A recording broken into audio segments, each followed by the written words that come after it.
Good morning guys! So today magbabayad ako ng aming electric bills. Dalawang bahay yung babayaran ko. Isa dito sa bahay and then para dun sa isang bahay namin. So ayan, magpiprepare lang ako.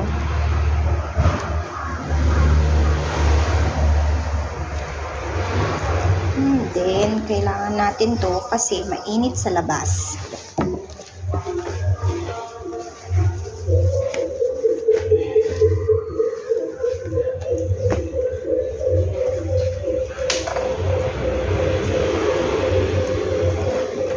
Ayun guys, kailangan ko palang mag-withdraw kasi wala silang online transactions doon.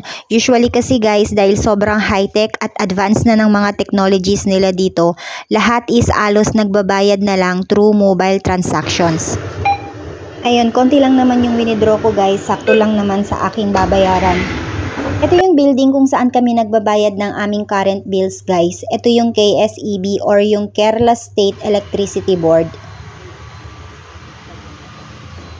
Yung bills na babayaran ko guys, bali dalawa yan sila, isa dun sa latest namin na tinitirhan and then yung isa is dun sa isang bahay na pinapagawa namin. Siyempre, since hindi naman natin alam kung ano ang mga nakasulat dyan, tayo na lang yung mag-adjust.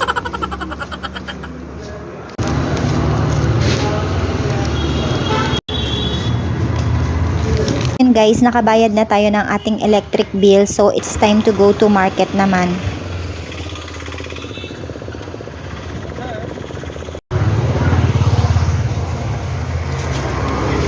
Ayun doon.